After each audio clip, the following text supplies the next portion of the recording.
Hello नमस्कार आदाब सलाम सत श्री अकाल केम छो कस्से काय केरो हाले केनाची यहाँ सब कैसन वानी हाउ आर यू कैसे हैं आप लोग कमो नाचो मनक्कम खम्मागनी हुकुम केमती अच्छंती की खबोर नमस्तोभ्यंग। उम्मीद करता हूं कि आप लोग बहुत अच्छे होंगे, स्वस्थ होंगे, दुरुस्त होंगे और आपका समय बहुत मजे में बीत रहा होगा। देवी और सज्जनों, आज के इस वीडियो में मैं राजा मिश्रा चर्चा करने जा रहा हूं मेष राशि वालों के लिए 15 नवंबर से लेकर के 15 दिसंबर तक का समय कैसा रहेगा। सूर्यदेव जो हैं सो 16 दिसंबर तक, 15 नहीं 16 दिसंबर तक धनु राशि में हैं। धनु राशि में सूर्यदेव के बैठने के कारण मेष राशि वालों के लिए ये समय एक महीना का, कभी भी राशि फल जो है आपकी जानकारी के लिए बता दूं कि 1 तारीख से 30 तारीख तक का राशि फल नहीं होता। राशि फल जब भी होती है तो 15-16 तारीख से लेकर के फिर अगले 15-16 तारीख तक की ही होती है, उसी को मासिक राशि फल कहते हैं। लेकिन प्रोफेशनल युग है, प्रोफेशन का ज़माना है, बिजनेस का ज़माना है। किस प्रकार से लोग प्रभावित हों, किस प्रकार से हमारी चीज़ों को सुने, खरीदें, देखें, दुनिया आज उस पर में चल रही है। हम ज्योतिषी भी वही कर रहे हैं जिसे आप सुनना पसंद करते हैं, लेकिन मेरे मन में ये भाव आया कि आपको सही जानकारी दिया जाए। इसीलिए मैं आपकी जानकारी के लिए बता दूं कि ये जो सूर्य धनु राशि में कुंडली के नवम भाव में बैठे हुए हैं, ये 1 नवंबर से 30 नवंबर तक की कहानी नहीं है। ये 30 दिन की कहानी यहां से नहीं है। ये है कब से? तो ये कहानी है 15 नवंबर से लेकर के 15-16 दिसंबर तक की। इस एक महीने का समय आपके लिए किस मामले में बढ़िया रहेगा, किस मामले में खराब रहेगा, इसी पर में हम लोग चर्चा करने जा रहे हैं। देवी और सज्जनों, आपकी जानकारी के लिए बता दूं कि महर्षि कह रहे हैं कि मेष राशि वालों के लिए नवम भाव में सूर्य के बैठने के कारण क्या होगा। तो कह रहे हैं कि कांति का क्षय होगा। कांति का क्षय अर्थात चेहरे की चमक डाउन होगी, संस्कार में परिवर्तन होगा। जो तेजस्विता थी, संस्कार थी, वो आपको कम महसूस होगी। नहीं, क्या होगा?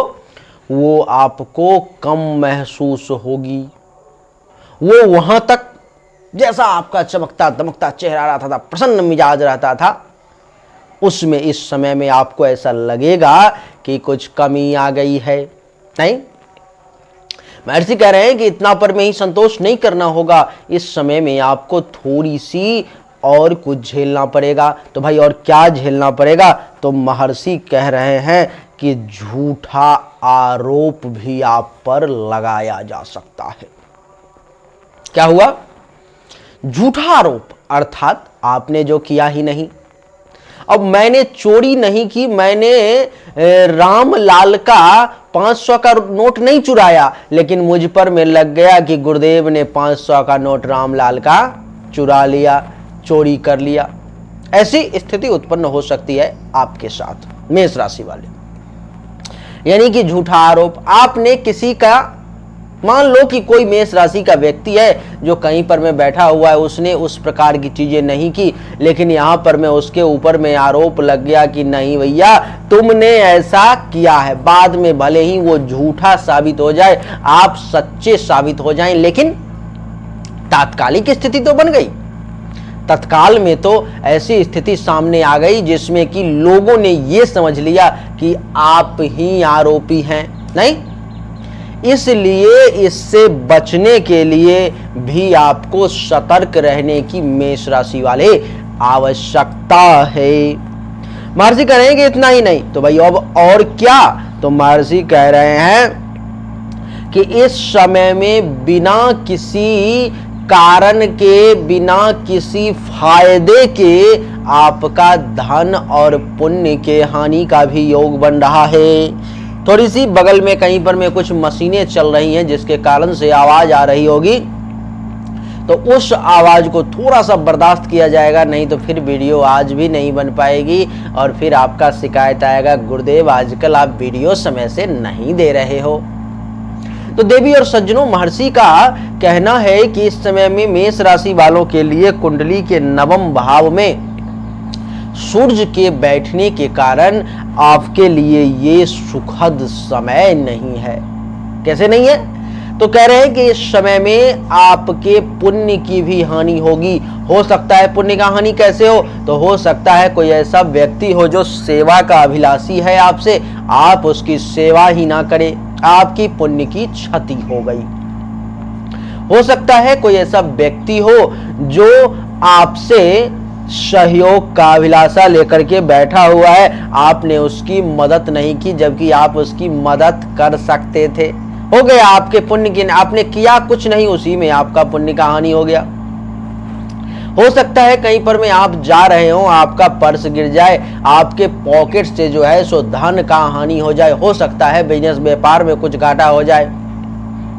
किसी ना किसी कारणवश ऐसी स्थिति उत्पन्न हो सकती है जिसके कारण से आपको धन और पुण्य दोनों के हानि का भागी बनना पड़ सकता है। देवी और सज्जनों, महर्षि कह रहे हैं कि इस समय में आपको थोड़ा सा बर्दाश्ती बन के रहना होगा। अगर आपने धैर्य को खो दिया, आपने बर्दाश्त नहीं की, तो आप ये मान करके चले कि ये 30 दिन आपके लिए बहुत भारी रहने वाला है। थोड़ा सा परेशानी से भरा हुआ समय रहने वाला है, थोड़ा सा विपरीत स्थिति से बना हुआ ये समय आपके लिए रहने वाला है।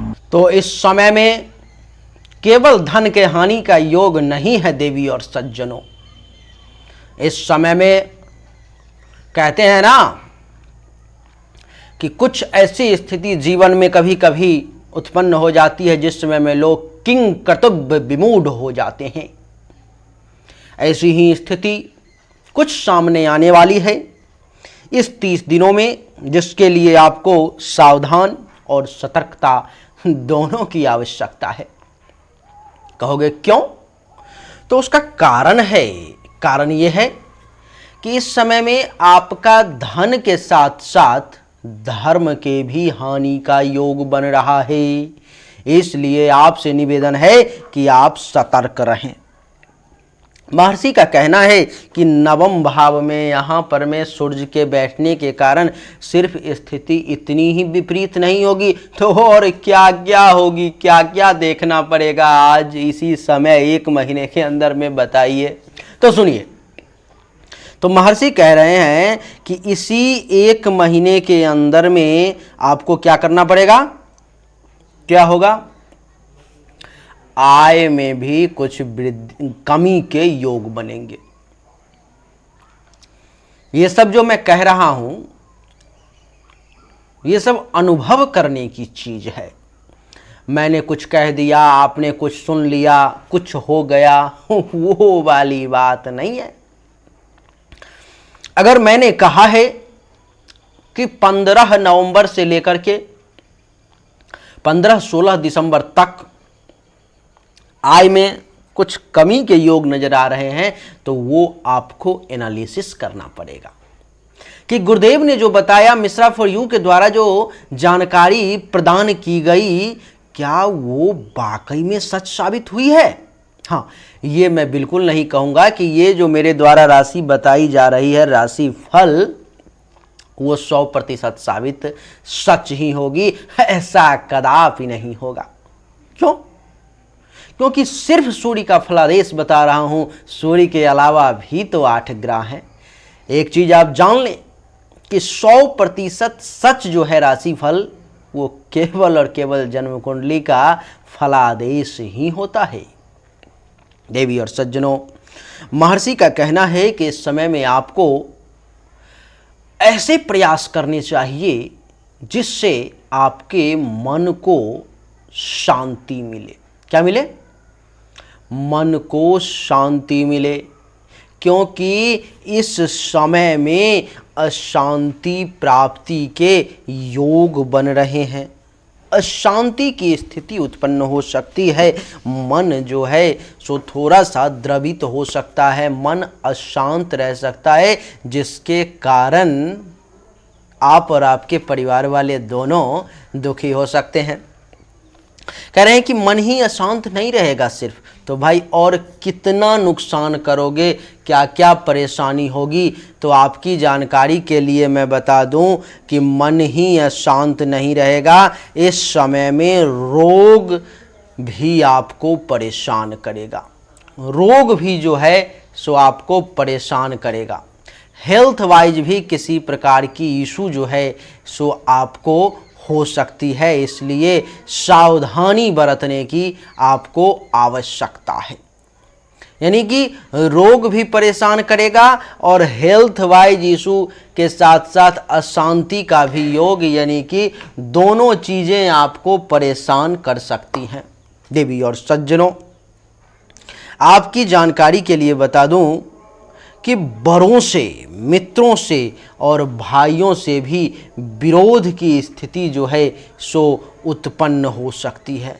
यानी कि बड़ों से भी, मित्रों से भी और भाइयों से भी, ये तीनों आपके विरोध में आ सकते हैं। आपसे जो बड़े लोग हैं, आपके उम्र में बड़े हैं, ज्ञान में बड़े हैं, पैसे में बड़े हैं, पावर में बड़े हैं, वो भी आपको विरोध कर सकते हैं। भाई भी आपका विरोध कर सकता है। और यहाँ तक कि हर वक्त कहते हैं ना कि ये मेरा लंगोटिया यार है, तो वो जो बचपन का मित्र है, जहाँ पर में मित्रता है, जहाँ पर में मित्र मंडली है, वहाँ से भी विरोध की स्थिति उत्पन्न हो सकती है। इसलिए आपको सावधानी बरतने की परम आवश्यकता है देवी और सज्जनों। इतना ही नहीं, इस समय में आपको और भी ज़्यादा संभल करके चलने की आवश्यकता है।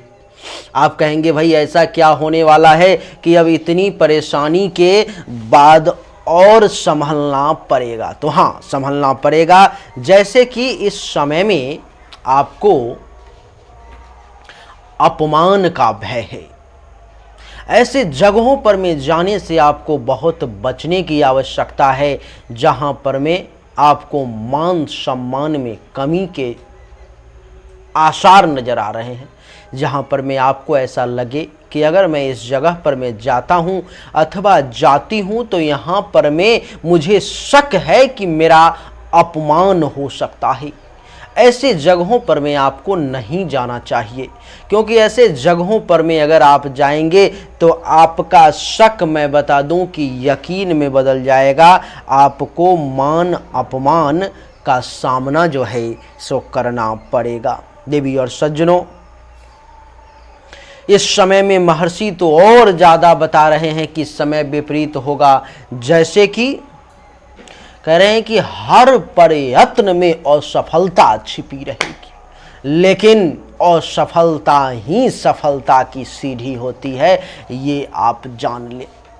इस समय में, इस एक महीने में आपको मेहनत परिश्रम बहुत करेंगे, आप घोर तप करेंगे, घोर परिश्रम करेंगे, लेकिन जो सफलता चाहिए, जो स्थिति परिस्थिति अपने पक्ष में चाहिए, उसमें आपको कमी देखने को मिलेगी। आपको ऐसा लगेगा कि वो स्थिति परिस्थिति जो है इस समय में उत्पन्न नहीं हो रही है, जैसा मैं उत्पन्न करना चाह रहा हूँ, जैसा मैं चाह रहा हूँ। देवी और सज्जनों, आपकी जानकारी के लिए बता दूं, आपकी जानकारी के लिए बता दूं कि इस समय में किसी कारणवश आपको ये महसूस हो सकता है कि मैं दीनहीन हूँ क्या, मैं इतना कमज़ोर हो गया क्या, ऐसी भाव मन में आपके आ सकती है। देवी और सज्जनों, आपके लिए बता दूं कि भाग्य भरोसे बैठना इस समय में ठीक नहीं है। ये जो मैं निगेटिव रिजल्ट बता रहा हूं, इसे सुन करके घबराने की आवश्यकता नहीं है। मैं आपको खुश अथवा दुखी करने के लिए ऐसा नहीं कर रहा, लेकिन आपको सतर्क करना मेरा परम कर्तव्य है कि आपका कहीं कदम फिसल न जाए और आप परेशानी में न पड़ जाएं। देवी और सज्जनों, महर्षि का कहना है कि भाग्य भरोसे इस समय में आपको नहीं बैठना चाहिए, क्योंकि ये आपका जो 9वां भाव है, ये भाग्य का भी घर होता है। ये तो भाग्य भरोसे आपको बैठने की आवश्यकता नहीं है। भाग्य के भरोसे अगर आप बैठेंगे तो फिर परेशानी में पड़ जाएंगे, तब आपको भाग्य का साथ नहीं मिलेगा। देवी और सज्जनों, अपने कर्म के बदौलत, अपने मेहनत के बदौलत, अपने परिश्रम के बदौलत अगर आपने शुरू किया तो थोड़ा देर से ही सही, लेकिन दुरुस्त जरूर प्राप्त होगा। कहते हैं ना कि देर हुआ लेकिन दुरुस्त हुआ, अर्थात थोड़ा विलंब से हुआ लेकिन बढ़िया हुआ, अच्छा हुआ। तो वही बात है, थोड़ा सा परिश्रम तो ज़्यादा करना पड़ेगा, लेकिन जो होगा उसका जो निचोड़ निकलेगा वो आपके लिए बड़ा काम का होगा। महर्षि कह रहे हैं कि ये 9वां भाव धर्म और तीर्थ का भी होता है, जिसके कारण से इस समय में आपको धर्म के पालन करने का भी योग बनेगा, तीर्थ यात्रा का भी योग बनेगा। लेकिन यहाँ पर मैं इतनी आसानी से ये नहीं होने वाला है। यहाँ पर मैं धर्म और तीर्थ का पालन करने में भी भाई घोर परिश्रम करना पड़ेगा। अनेक प्रकार की बाधाएं सामने आएंगी। यश में कुछ कमी का अनुभव करना पड़ेगा। ऐसा लगेगा आपको कि यश में कमी हो रही है। संत महात्मा, ऋषि मुनि, ब्राह्मण, आचार्य, इनका आशीर्वाद भी थोड़ा मुश्किल से मिलेगा।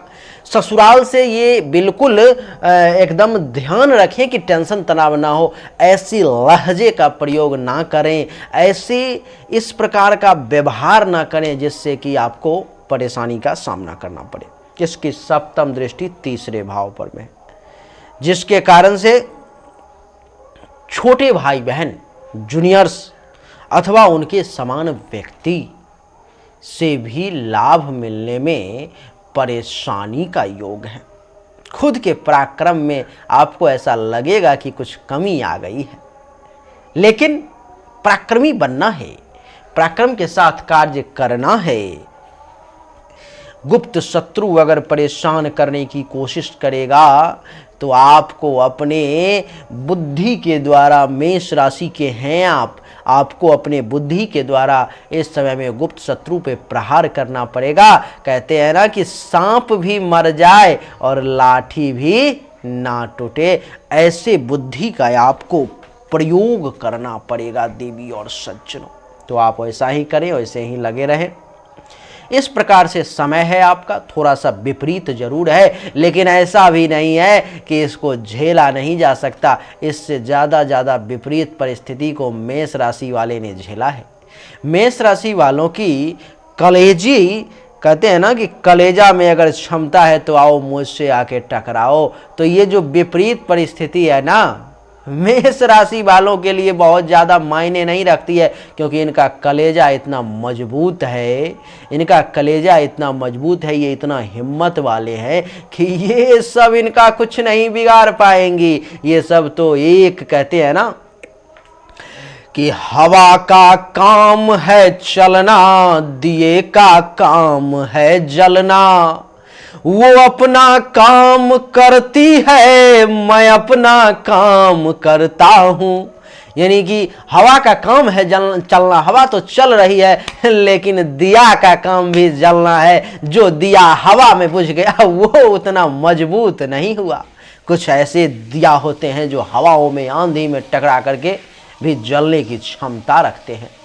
तो उसी प्रकार से मेष राशि के लोग हैं, और मेष राशि तो अग्नि है, आग है। इनके सामने क्या विपरीत परिस्थिति, क्या बिगाड़ पाएगी? इनका कुछ नहीं बिगाड़ पाएगी, ये सब झेल लेंगे। थोड़ी सी अगर उपाय करने की आवश्यकता आपको लग रही है तो आप दैनिक रूप से सूर्य को जल दे और ओम घृणी सूर्याय नमः मंत्र का 10 बार स्नान के बाद डेली जाप कर लिया करें, आपके लिए बढ़िया रहेगा। बोलिए राधे राधे। उम्मीद करता हूं कि आपको हमारा ये वीडियो पसंद आया होगा। अगर पसंद आया तो इस वीडियो को लाइक करें, शेयर करें, चैनल को सब्सक्राइब करके इसके बेल आइकन के बटन को दबा दें। एक बार फिर से आप सभी का बहुत बहुत धन्यवाद। Thank you so much. जय हिंद, वंदे मातरम। एक बार फिर से बोलिए राधे राधे।